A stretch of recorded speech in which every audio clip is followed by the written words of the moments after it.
کۆمەڵێک لە کارمەندان و تەکنیکارانی کەرتی کارەبان گردبونەتەوە بۆ داواکردنی موچەکانیان و هەڵوەشانەوەی بڕیارێکی وەزارەتی کارەبا بۆ بەتایبەتکردنی کەرتی کارەبا لە هەرێمی کوردستان. لە کۆنگرێکی ڕۆژنامەنووسیشدا 5 داواکاری ئاڕاستەی حکوومەتی هەرێمی کوردستان دەکەن و بەرپرسی ڕاگەیاندنی کارەبای سلێمانیش پشگیری سەرجەم داواکانیان دەکات. ئێمە لە کاتێکە ئەمڕۆ شەممە 7 2020 گردبونەوەی نارەزایەتی ئەنجام دەدێت بڕیاری وەزارەتی کارەبا بۆ بەتایبەتکردنی کەرتی کارەبا دەبێت دەست بەجێ هەڵبۆشێتەوە.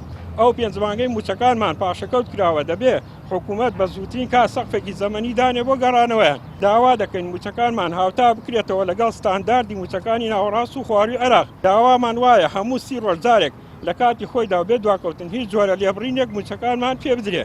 خەرجکردنی پاداشت و پارەی هاندان و هاوشەیی کەرتەکانی تر لەگەڵ گەڕانەوەی و خەرجکردنی پارە بۆ کەلوپەلی خۆپارێزی بۆ کرێکاران و کارمەندان وەک ساڵانی پێشوو. لە کۆتاییدا داوا لەسەر دەمکرێکاران و تەکنیکارەکانی کارەبا دەکەین کە لە تەواوی شار و شارچکەکانی کوردستان بێنە مەیدان و دەست بەجێ سەندیکا و ڕێکخراوی سەربەخۆی خۆیان دروستکەن. ئەگەر حکوومەت و دەسەڵاتداران وەڵامی خواستەکانمان نەدەنەوە ئەوە دواتر هەڵوێستی ترمان دەبێت و کۆمەڵێک لە کرێکاران و تەکنیکارانی کەرتی کارەبا.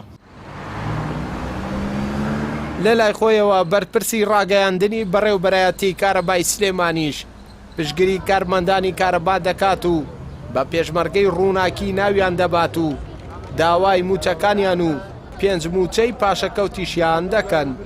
داواش دەکەن کە موچەکانیان وەک موچەی کارمەندانی کارەبای حکوومەتی ناوەندی لێبێت.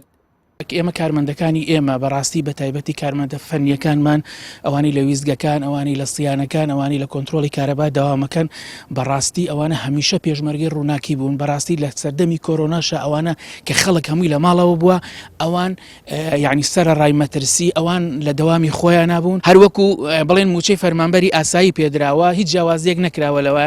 بەڕاستی ئەوەی پەیوەست بێ بە موچەوە بەڕاستی پشگیری لە داواکاریەکانیانەکەین. بەڕاستی ئەوە خەمی ئێمەشە کە بەڕاستی 5 موچە هەیە نادیارە نازانین پاشەکەوتە نازانین ئەماندنی یا ناماندنێ. بەڕاستی داواکە هیوادارین حکوومەتی هەرێمی کوردستان یعنی خواست و وەڵامی خواستەکانیان باتەوە.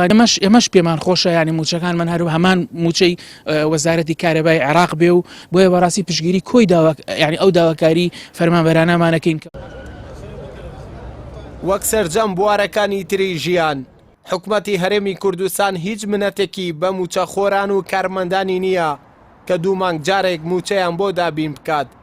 بۆیە هەر ڕۆژە و کارمەندانی وەزارەتێکی حکوومەت گربوونەوە دەکەن و داوای مافەکانیان دەکەن. ئەردەڵا محەممەد کەناڵی پەیام سلێمانی.